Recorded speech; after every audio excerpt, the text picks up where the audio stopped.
प्रयागराज के नवाबगंज थाना क्षेत्र के अंधियारी गांव में पति पत्नी का विवाद थाने तक पहुंच गया है। पति ने अपनी पत्नी पर मारपीट, घर में तोड़फोड़ करने और जेवरात व नकदी लेकर जाने का आरोप लगाया है। मामले को लेकर पुलिस को लिखित शिकायत भी दी गई है। जी हां, आपको बता दें कि अंधियारी गांव निवासी राजकुमार पुत्र स्वर्गीय नंदलाल का आरोप है कि घरेलू विवाद के दौरान उसकी पत्नी ने उसके साथ मारपीट की, जिससे उसके सिर में चोटें आईं और वह बेहोश हो गया। परिजनों ने उसे अस्पताल पहुंचाकर उपचार कराया। शिकायत में यह भी आरोप लगाया गया है कि घर में रखा कॉस्मेटिक का सामान जला दिया गया तथा फ्रिज समेत अन्य घरेलू सामानों को नुकसान पहुंचाया गया। साथ ही पत्नी पर जेवरात और नकदी लेकर घर छोड़ने तथा जान से मारने की धमकी देने का भी आरोप लगाया गया है। मामले की जानकारी मिलने पर नवाबगंज पुलिस ने दोनों पक्षों को थाने बुलाकर उनकी बातें सुनी। पुलिस ने दोनों को समझाने बुझाने का प्रयास किया और विवाद के निस्तारण के लिए पारिवारिक न्यायालय का सहारा लेने की सलाह दी। फिलहाल पुलिस ने इसे पारिवारिक विवाद मानते हुए दोनों पक्षों को वापस भेज दिया। अब देखना होगा कि यह मामला पारिवारिक न्यायालय में सुलझता है या फिर आगे कानूनी कार्रवाई का रूप लेता है।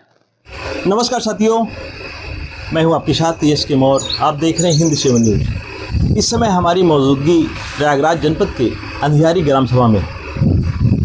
मैं यहां आपको ऐसी घटना, जो सच्ची घटना है, आपको दिखाने का प्रयास करता हूं। जैसा आप सभी जानते हैं कि अभी तक आपने ये देखा है, सुना भी है कि पुरुष महिला को प्रताड़ित करता था, लेकिन इस दौर में लगातार ऐसी घटनाएं हो रही हैं जो महिला पुरुष को प्रताड़ित कर रहा है। वो कंडीशन तक पहुंच गया है पुरुष जो आत्महत्या करने के लिए मजबूर हो रहा है। आइए पूरी कहानी हम आपको रूबरू कराते हैं उन्हीं की जुबानी। जी, हमारा नाम राजकुमार सरोज है। मेरी समस्या यही है कि मेरी औरत जो है मारपीट करती है। बात यह है कि परसों की रात हम आए काम करके, अरे गई थी इलाहाबाद, बल्कि इसके लिए होटल से खाना पीना सब लेके आए थे। तो खाना पीना खा के बिस्तर लगाने की बात हुई तो ये हुआ कि बिस्तर लगा दो, सोएंगे। तो ये बोली जाओ तुम्हारा बिस्तर खुद लगा लो। तो हम बोले लगा दे तू ही। तो बोली नहीं, मैं नहीं लगाऊंगी, तुम्हारा बिस्तर तुम लगा लो। तो इसके बिस्तर पे जाकर मैं लेट गया तो ये गुस्सा हो के हमको गंदी गाली देने लगी और ऊपर चढ़ के हमारे को खूब मारने लगी। तो थोड़ा 2-3 हाथ फिर गुस्सा आया तो हम भी मार दिए। तो मार के घर के बाहर जाके खड़े हो गए। हमारे भाई लोग थे उधर काम कर रहे, तो उनके पास खड़े हो गए। तो चुप्पे से जो है चोरी से ईंटा लेके गई और मेरे सर पे मार दिया। मैं जगह पे बेहोश हो गया।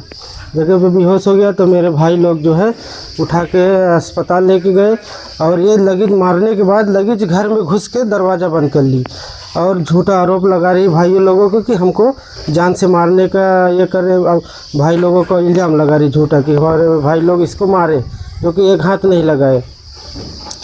इसके बाद जो है ये हमारे घर में जो सामान पड़ा था, कॉस्मेटिक का मैं काम करता था, पूरा कॉस्मेटिक का 60-70 हज़ार का सामान रखा था। उसको सब ज़मीन में कमरे में रख के उसमें आग लगा दिया और फ्रिज को चूर कर दिया। फ्रिज था, पंखा था, मिक्सर था, जो भी सामग्री घर में थी सब जो है ये चूर कर दिया। चूर करके और मेरा 1 लाख रुपए था वो लेके अपनी माँ और साली को बुलाई थी, भाई को बुलाई थी, दोनों भाई का जिसका नाम करण और मंगल है, और सबको बुला के हमारा पैसा लेके चली गई, घर चली गई। इसकी शिकायत आपने कहीं किया था? इसकी शिकायत सर हम थाने में 1-2 बार दिए। रात को 12 बजे भी मेरे भाई लोग लेके गए थे, जो कि प्रधान लिखे थे एप्लीकेशन, प्रधान के लिखे हुए एप्लीकेशन लेके गए थे। उस पर भी सुनवाई नहीं हुई। फिर हम दिन में 11 बजे हम खुद स्वयं गए थे, उस पर भी कोई सुनवाई नहीं हुई। अभी हम क्या करें सर, हम इतने परेशान हो गए हैं इस औरत से कि हम खुद आत्महत्या करने पे एकदम मजबूर हो गए हैं। क्या इसके पहले भी कोई विवाद चल रहा था क्या? जी, इसके पहले भी ये रात भर दूसरे मर्दों से बातें करती है। अगर हम हस्तक्षेप करते हैं तो हमसे लड़ाई झगड़ा करती है, बोलती है तुझको जहर दे दूंगी, मर जाएगा। ज़्यादा हमको बोला तो हमको आज़ादी की ज़िंदगी नहीं जीने दिया तो तुझको जहर दे दूंगी, मर जाएगा। बार बार यही मारने पीटने की धमकी देती है और कई बार तो हमारा जानलेवा हमला भी कर चुकी है हमारे ऊपर। इसी तरह कल उस दिन तो हम मरते मरते बच गए हैं। अब इसका क्या करें, आप ही लोग बताइए सर। प्रशासन से क्या मांग करना चाहोगे? प्रशासन से यही मांग है सर कि हमारा इसका या फैसला करा दीजिए। हम अगर ये रहेगी साथ में तो या हमको ये मार डालेगी, कुछ भी कर सकती है हमारे साथ, क्योंकि इसका हमारे पे बिल्कुल ना प्यार जो है ना मोहब्बत है हमारे लिए। इसके लिए दिल में कुछ भी नहीं है। ये सिर्फ हमारी कमाई के चक्कर में आती है और 6 महीना रहती है। जब मेरा पैसा इकट्ठा हो जाता है तो लेके भाग जाती है। बस 6 महीने से ज़्यादा 4-5 साल से ही लगातार इसका लफड़ा चालू है।